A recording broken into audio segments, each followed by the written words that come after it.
So, there's a new JRPG that just dropped, and if you're on Game Pass, you pretty much have access to this for free. The title is called Eiyuden Chronicles Rising, the prequel spin-off of the Kickstarter project Eiyuden Chronicles 100 Heroes, which raised a whopping $4.5 million and is scheduled to drop in 2023. Is Eiyuden Chronicle Rising worth your time, or should you just wait till 2023 for the actual major title to drop on consoles?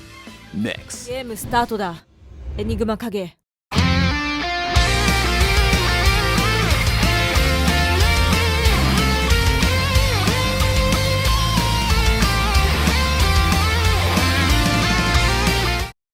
Hey yo guys, your favorite Kage, Enigma Kage, bringing yet another video. If you're new to the channel, welcome. Hope you stick around, watch a few of my videos, and hey, maybe subscribe today.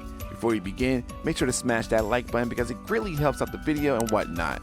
So let's just jump right on in. Eiyuden Chronicles series is the spiritual successor to the legendary Suikoden series of JRPGs. It is a spin-off but a prequel that promised to tide us over until the main course. However, if you're looking for a traditional JRPG, look elsewhere. Rising trades 100 Heroes turn-based battles for a side-scrolling action-adventure steeped in town-building mechanics with a little bit of Castlevania thrown in there for good measures. I'll try to make this video spoiler-free as possible, but the game has its ups and then it has its really lows.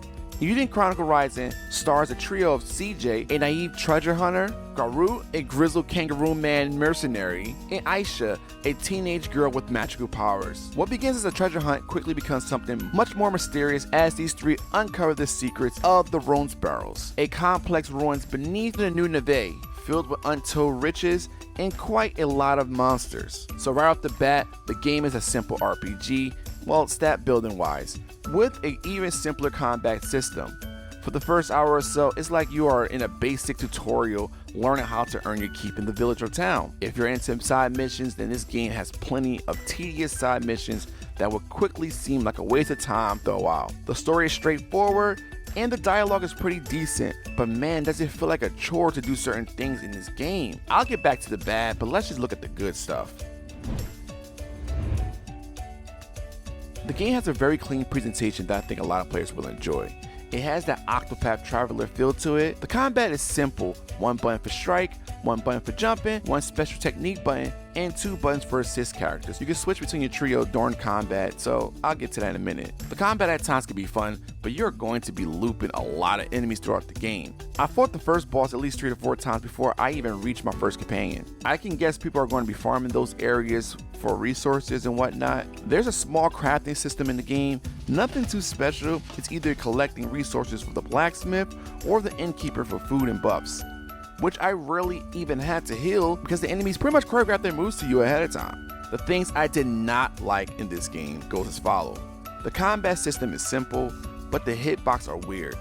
I caught myself getting hit at times when I shouldn't have eaten any damage at all. You will in fact loop the same area over and over again, so please use the fast travel feature that's in the game. Quite a lot of time passes before CJ and friends unlock enough techniques to make the combat truly engaging. It took about 4 hours of play before CJ could target monsters above her with an upward attack, before then get just jumping and hitting the strike button, and about 6 hours before you can even explore a dungeon without interruption for more than 15 minutes, because you're normally going to go into a dungeon, some obstacle going to fall in the way, and then you got to loop back to town and rinse and repeat. And this is where Eiyuden Chronicles Rising rewards those with sanity level of patience. After around 7 to 8 hours, the game loosens up. While the fetching quests never stop, the combat evolves to a satisfying mix of chain attacks and dodging. Overall, I think this is a fun time waster. If you're looking for something more traditional, I would just wait for the 100 Heroes game to drop in 2023. But if you have Game Pass, I say go for it, man. Download it today, play it. I think it's a good time waster, honestly, guys. I know I said a lot of bad, but it's fun, and if it's free, why not, you know? So yeah, go out there and download it. In my opinion, if I had to rate it out of 10, I would give it 5 out of 10. I think it's an average game, nothing special about it, because let's be frank, they really want to push out 100 Heroes, but I delayed to 2023, so this is just to hold us over. I doubt this will hold anybody over. This will be done in about a day or two, and just enjoy the game, guys.